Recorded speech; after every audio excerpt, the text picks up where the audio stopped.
তুষার শুভ্র বরফে ঢাকা কাশ্মীর কিংবা হিমাচল নয়, এখন লালমনিরহাটের মাটিতেও থোকায় থোকায় ঝুলছে লাল সবুজ আপেল। প্রতিকূল আবহাওয়ায় দেশে আপেল চাষ অসম্ভব এমন প্রচলিত ধারণাকে চ্যালেঞ্জ জানিয়ে সফল হয়েছেন পাটগ্রাম উপজেলার দহগ্রামের কৃষি উদ্যোক্তা আব্দুল আলিম। তারই সাফল্য দেশের উত্তরাঞ্চলের কৃষিতে এক নতুন দিগন্তের সূচনা করেছে।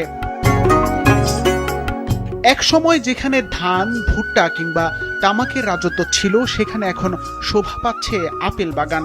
দহগ্রাম অ্যাগ্রো ফার্ম অ্যান্ড নার্সারির স্বত্বাধিকারী আব্দুল আলিম পরম যত্নে পরিচর্যা করছেন তার স্বপ্নের বাগানের। তার এই বাগান এখন বদলে দিয়েছে পুরো এলাকার দৃশ্যপট। 2023 সালে আমার মাথায় প্রথম আসে যে আপেলটা বাংলাদেশের ওয়েদারে আমি একবার ট্রাই করে দেখবো কিনা।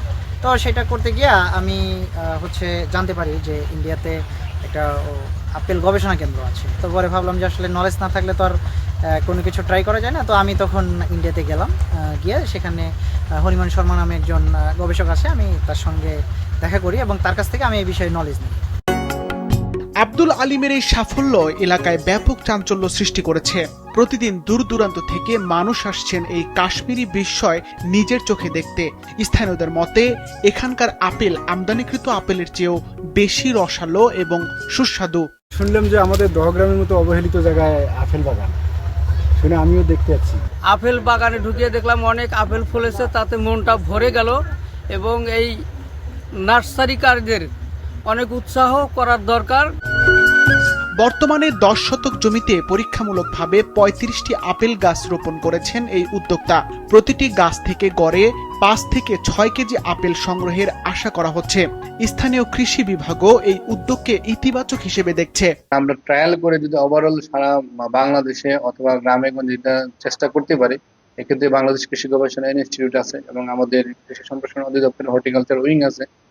তারাও বিভিন্ন প্রদর্শনী, বিভিন্ন দেশে বিভিন্ন জায়গায় প্রদর্শনী দিয়ে এটার সম্ভাব্যতা যাচাই করে যদি সম্প্রসারণ করার ব্যবস্থা নেই, তাহলে কৃষকরা এবং দেশ উপকৃত হবে। সংশ্লিষ্টদের মতে প্রয়োজনীয় সরকারি পৃষ্ঠপোষকতা ও উন্নত জাতের চারা সরবরাহ করা গেলে দেশে আপেলের চাহিদা মেটানো সম্ভব। সিফাত রহমান, মাছরাঙা, নিউজ ডেস্ক।